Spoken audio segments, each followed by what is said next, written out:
G'day guys, Beer Healer here. Now look, recently on a trip to Queensland with the family, I was lucky enough to head out to Balter Brewing and spend a couple of hours with head brewer Scotty, who was very giving with his time, and also Sterling as well, their head of marketing. Now look, I'm pretty relieved that I'm now able to actually bring this video to you a couple of weeks later, because when I first started editing it, well, my little hard drive died and I lost absolutely everything and had to start again. So a bit of a spew, but I'm glad it's all here. And look, it's a great interview coming in two parts, so look out for the second part of my Facebook page shortly. So without further ado, here's Scotty from Balter.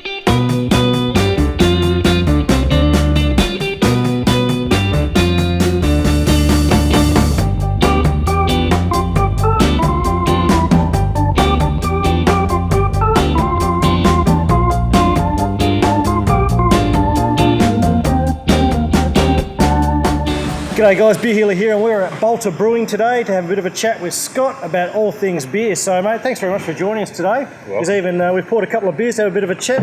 He's on the Pilsner and I'm on the Ruby. Absolutely delicious. Look mate, first up, how did you get started in brewing? Go back to the start of the millennium. I was a big fan of German and Belgian beer styles. I began this beer journey just out of nowhere, and had a 5 or 6 year love affair with lots of different beer styles, and annoyed a lot of friends and family trying to slap, sort of mainstream nondescript beers out of their hands and give them something more interesting. And one of my aunties suggested then I'd do something in beer because I'm so annoying and Would you say you were quite promiscuous with your beer drinking? Yeah, I think so. Yeah, I was all over the place. Is that always the way? So then I went to a history of brewing adult education course at the Wigan Pen in Canberra. Oh yeah. Very famous old brew pub in Canberra, and once Lockie, the owner, and Rich, the head brewer at the time, made a little mash out of some grain and put it in a lunchbox esky and added some hot water, and as soon as I smelt the mash, that was it. It's amazing. Changed my brain chemistry, and suddenly I was obsessed with beer. It's such a great smell, isn't it? Yeah. I mean, even coming here today, and I had my son with me, we both could smell it as soon as we got out of the car. Just that, it hits you. It's beautiful. Yeah. Oh mate, there's something very primal about it. I love it. Yeah, I think it's in my DNA. I know that. The first time I smelt that, it changed my brain chemistry, and I was lucky enough, yes, that it actually changed not just my life, but my whole family's life as well. Oh, that's fantastic. That's fantastic. So what inspires you to come to work every day? That same smell. That's it, just the smell. Oh, no, mate, I think it comes down to doing something that you want. I was lucky. I found brewing early enough, that I was able to... This is live. I'm going to pinch Chris for a minute. And Back he's going in to a second. Let's go.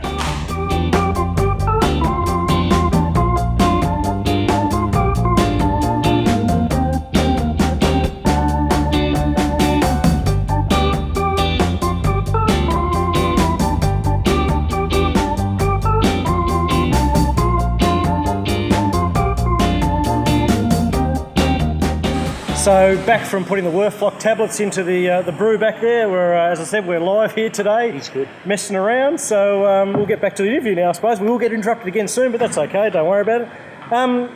So you're drinking the Pilsner today. Mm-hmm. I've got the Ruby, which is absolutely delicious. I'm really enjoying that. Maybe that one will have to come out into a can soon, but of the beers in the Balter lineup, what's your favourite? Probably whatever I'm playing with right now. We've got a 500 litre pilot system as well, so nice. We've got the ability to do a lot of experimentation, and increasingly, as we get the big bird up and flying, and I'm training up some more staff who just allow me time to get away and to get unhitched from the big girl for a while and play around on the little system, and hop trials, yeast trials, malt trials. I'm very fortunate to be able to. There's interest in, I guess, what I do, so people are sort of backwards and forwards saying, "Here, try this for me, would you?" Yeah. Blah blah blah. So that's great, and hopefully we get some interesting beers out of it, and I'm sure you will. Learn. We're just putting the Worthlock into the IPA then, which I said was a fantastic beer. I can't drink too many of them because it is 6.8%, but what a ripping addition to the lineup. Thank you. Yeah. Absolutely sensational. Look, are there any beers that you don't love making because they're so complex or difficult or whatever? No, not really. I mean, they're all they're all my babies in a way. So there's always something to like about all of them. Yeah. Alt Brown is a challenging brew to get through the brew house. It's just a bit more cantankerous than other beers. I found that was a really interesting choice of beer. Was that your second one, was it? Yeah. Yeah. Why an Alt Brown? Because it was diametrically opposed to XPA. Yep. I think, and Balter, a big part of our philosophy is good beer is for everybody. Nice. And we want to be inclusive. So, so people who like hops may like, XPA.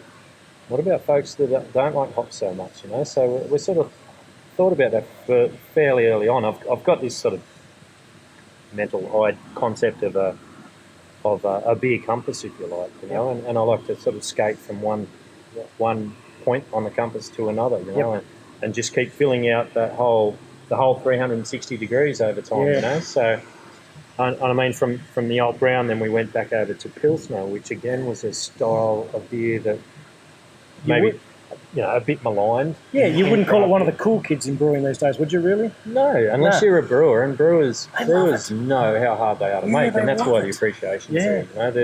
There's nowhere to hide in a good Pilsner, and Pilsner's sort of a showcase excellence in ingredients and technique.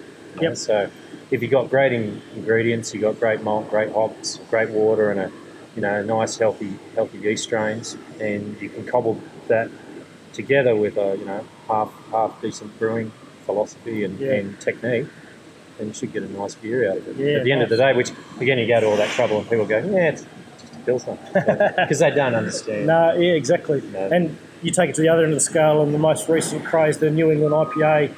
Are you going to get sucked into that, or do you hate it?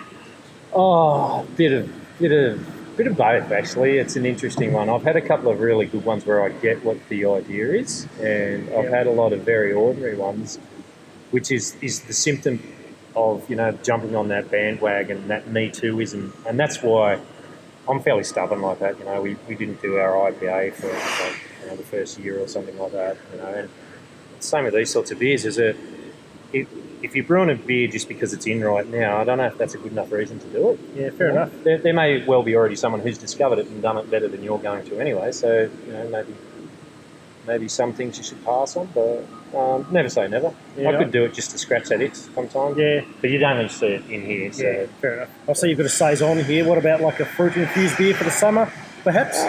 Potentially. Yeah. Potentially. Again, I'm all about celebrating the ingredients that are in beer, right from the get-go. Malt, water, hops and yeast, I don't think I've still mastered those four yet before I go playing with rhubarb and you say master it. Being a home brewer myself who's not overly successful, I've had a lot of failures, but a lot of fun.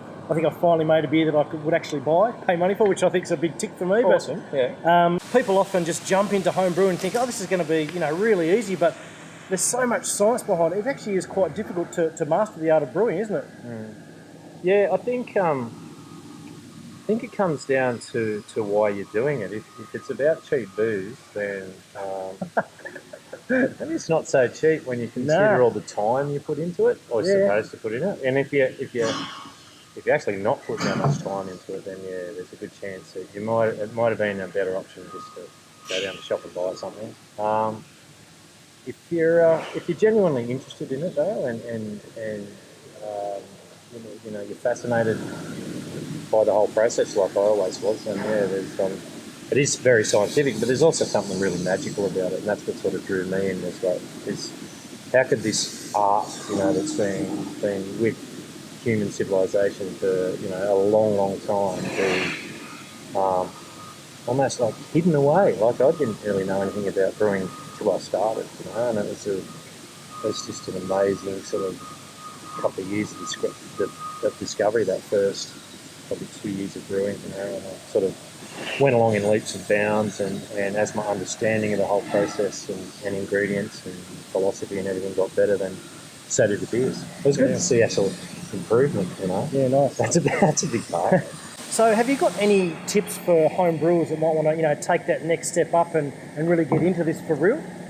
One thing I did early on when I started brewing and joined the Canberra Brewers. When I started making beer and got serious about all-grain brewing, was that I basically had this philosophy I used to just to remind myself all the time, was that I want to make beer that someone would actually think that was worthy of paying for at the end of the day. You know, not just, oh, shut up, you should drink it because it's free. People are complaining about my beer, which they weren't. And yeah, I think that drove me, the idea. I think at heart I was always trying to be that little bit more than just a home brewer. I was trying to teach myself into another career. And I was very lucky, and that's sort of exactly what happened. But yeah, it was always that driving philosophy of, I want to make beer that's good enough that if somebody was paying, good money for a schooner of beer that I'd made, that they actually thought it was worthy. Yeah, so, and that sort of drove me. So every time I made a decision about